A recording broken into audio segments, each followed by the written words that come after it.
So we are continuing on with our discussion of protecting the network, and we're going to move on and talk about network protections. Now, we've talked about protecting the outside connections. This is a discussion of ways to protect the internal network infrastructure from any potential access or hacking attacks. Number one, make sure that everything on the network is running current antivirus. Again, it seems kind of like a no-brainer, but you'd be surprised at the number of small networks that I walk into.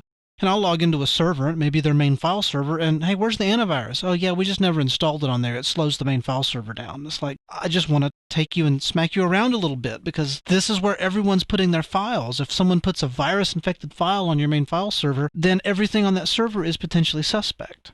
And again, it's not enough to just have antivirus installed. It needs to be updated because new threats emerge in the landscape all the time. And if you are running outdated antivirus definitions, then that's almost as bad as not running any at all. The next step is to enforce password security. And you'll recall when we talked about access attacks, we discussed a user that had forgotten their password and they're just trying every password. Well, I'll try this. Oh, I changed it. I'll try that. I'll try the other password. If you have proper password security, after the user tries to log in incorrectly 3 or 4 times, their user account will lock out and may send an email or may give some other indication to network management that, hey, this particular user account was locked out because of too many incorrect passwords. Now, it could just be a user that changed their password, went on a week vacation, and can't remember it when they come back. Or if it happens at 2 o'clock in the morning, it might be someone trying to log in using a bad password or an outdated password. Another method of enforcing password security is making sure that passwords change every so often. This way, if a user's password is compromised, it's only good for a certain number of days before they have to change it. The third step of enforcing password security is to make sure that they use complex passwords. Don't let people just use their username as their password, or the word password or password123. Active Directory by default with Server 2008 and above requires complex passwords. It can't be the same password you used 2 passwords ago, and so on and so forth. The third step in protecting your network is to secure your routers and switches. And we'll talk a little bit more about exactly how to secure routers and switches when we discuss routers and switches elsewhere in the course. But basically, just use some common sense. If you have a switch that's sitting out in an exposed location, disable any ports that aren't in use on that switch.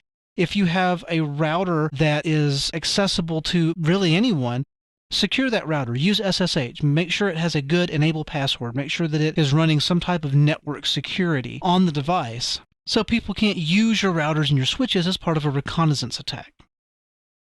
And step 4 is physical security. And a lot of people overlook physical security, but there's an adage that someone who I respect a lot that works in security taught me a long time ago. And that adage is, if I have physical access, I win. If I can walk into your data center, pick up your server, and walk out and take it back to my bat cave so that I can hammer on it and try to crack the passwords, all of the security in the world on that box is not useful. Because yeah, you're out a server or you're out a laptop, and that's generally the biggest attack vector for physical security, but someone steals my laptop and it's got a file on there that's got our IP scheme for our network, or it's got a list of network passwords for our network equipment. Any encryption can be broken, it just takes longer for some of the higher levels of encryption. But this is the one thing, if I can enforce or impress on you in some way, is make sure you have physical security. Also, educate your users about social engineering. Social engineering is part of the reconnaissance attacks that we talked about earlier in the course. But social engineering is calling up the help desk and saying, yeah, I'm here working on the CEO's computer, and he's left the office and I need his password so I can unlock it and check it. Well, hopefully your help desk is intelligent enough to know, let me talk to the CEO, or let me call him on his cell phone to make sure that, he actually needs you to unlock his password. There was a news story just recently about a journalist who basically had his Twitter account and Facebook account hacked. They wiped his iPhone and his iPad and all of his devices, and they used social engineering. They basically called up Apple and pretended to be the user and said, yeah, I forgot my password. Here's the last 4 of my credit card number. Can you reset it? And then they logged in with that password that they just reset, changed the email address, and just all snowballed from there. You can go Google it up if you're interested. But your users need to be aware that sometimes if you see someone in the building and it doesn't look like they shouldn't be there, challenge them. Make sure that that's not someone that's just walking in trying to dig through garbage cans or look under keyboards for passwords. And finally, enforce physical security to sensitive areas. Don't let anyone just wander into your data center. Make sure that the access to your data center and your wiring closets is locked. Lock the door. Don't just leave the server rack just sitting out in the break room for anyone to walk by and plug up to.